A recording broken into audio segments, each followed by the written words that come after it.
This is the Geoffrey and Richie Show. All sports, all talk.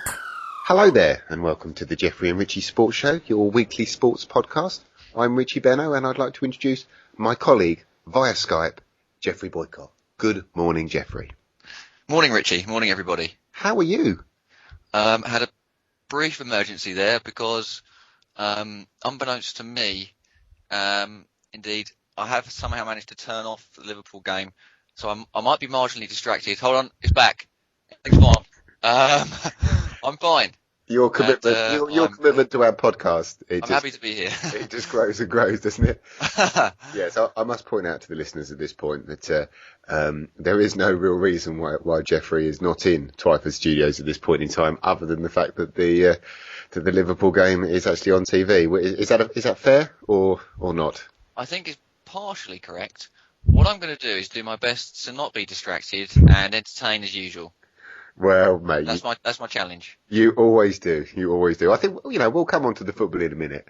There's I think the big talking point of the week. In fact, we obviously dedicated a whole show to it last week with our first guest, Chris. In fact, I must say at this stage, Geoffrey, exciting times because our second guest will appear in this week's show.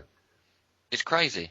It is mental, isn't it? You might. Is this going to become regular? Am I being demoted? I think is the question. Oh, not at all, mate. Not at all. Your name is in the title. You've got 50% of the rights. It's just the way it is. I haven't seen any of the rights so far. Well, that's because there are no rights to divide up. Right. As you well know, Geoffrey, we do this gig for free and for laughs. But yeah, so we're going to have our second guest on this week. You may actually take a backseat. I'm not sure if he's going to be available for all three of us to be together. I might have to edit it in at a later time. So I'm sure if you do, it'll be done particularly professionally, seamlessly, in fact. It's what I'm all about. It is what I'm all about. Now I can work this technological mungus gizmo or whatever. I'm sure I will be fine. But that's for later. First things first. Cricket.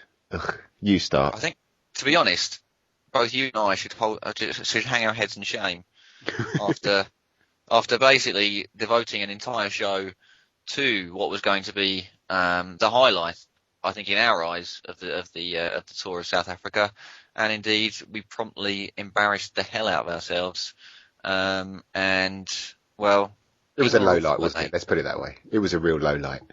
It was it was awful. I mean, it was depressing. It was so depressing towards the end. And I mean, to be honest, I didn't watch too much of it because we were doing that badly. That's always a sign. Well, that's it. I mean, I have to say, I didn't watch anything of what was the final day, being the Sunday. It was. No. It was. Well, I was asleep, understandably. Woke up at 10:30, turned on the TV, thinking, well, you never know, we might have come up with one of our famous rearguard actions, and we hadn't. We'd lost by an innings. Yeah, I mean, the thing is, they are famous these days. Obviously, we discussed that last week, but I mean, there was not a sniff of it, and it was all over in the first session. Really, let's be honest, it really was. There was no way we were getting a decent target a decent innings in our first innings, and the way they batted, there were obviously controversial moments that we'll come on to in a moment, but certainly after the first day, you just knew it was all over. And the only thing that might have saved us was the rain. And I mean, on the first day, I think it was, when the heavens absolutely opened. I think it was the first day when they had. I mean, obviously they had a few rain interruptions, but a storm. Not enough. Not enough. Not to wash out all 5 days. No. But the storm was incredible, and Bumble and Atherton were sitting next to Gower. While obviously trying to fill time, and you could see the fear in their eyes of what was rumbling around.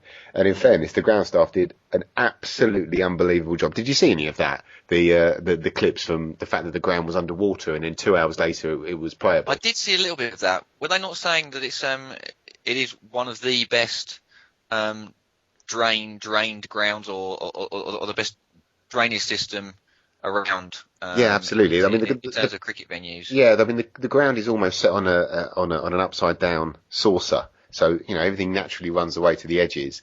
But having said that, to have the entire ground immersed in the deluge, and then for it to be playable 2 hours later was an amazing achievement, but to the detriment of all those English supporters. Yeah, absolutely. Awful. Should we talk about basically the way that the game went? I mean, I know it was sad times indeed for us to recall, but indeed we actually won the toss, didn't we? We did, and elected to bat, and I think understandably, although in hindsight perhaps not so. But I think more often than not, unless you are 100% sure that the pitch is going to do a bit for the bowler, then you go, then you put yourself in, don't you? You basically back yourself to get a decent total, and so you certainly can't complain about Strauss's decision there. I mean, I don't know how favourable the bowling conditions were for our first innings anyway. Did you see any of that at all? I did, actually, and they were definitely favourable. They bowled very well, I've got to say. I mean, Steyn was awesome, wasn't he? He was, and again, I mean, he's number one in the world, so you kind of expect it.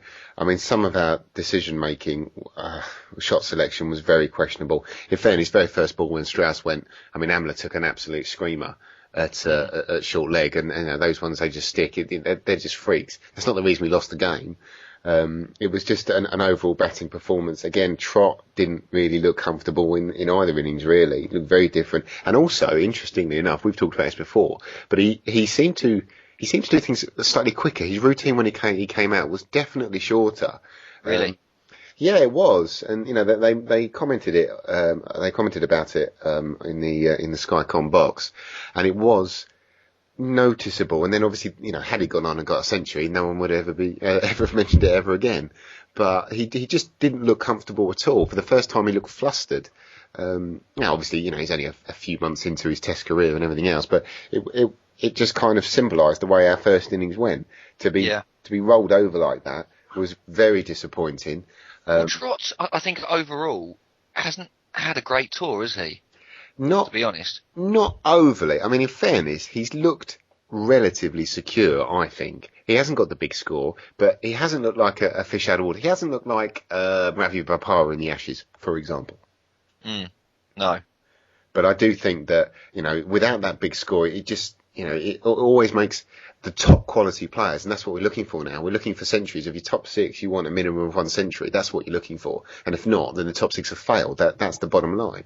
And obviously Trott is a big part of that. Yes, he's new into the international scene, but it is slightly disappointing. Same obviously could be said of KP and the way that KP has been dogged, unfortunately. He really has, and 7 and 12. Poor.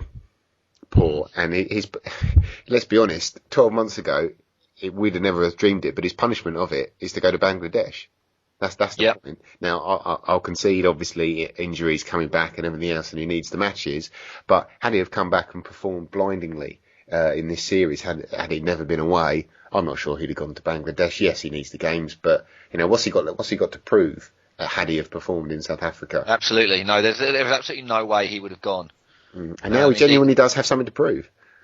Yeah, indeed, I'm sure that I've read recently that that he does struggle in terms of touring, in how much he misses his fiancée, girlfriend, whatever the devil she is. I believe it's his wife these days. Really, congratulations to him. Well, then, on that basis, obviously he would have ideally wanted to have missed the tour to Bangladesh, but because of his form, the selectors quite rightly said, listen, you need to go, you need to play, you need to get yourself back in decent nick. Geoffrey and Richie.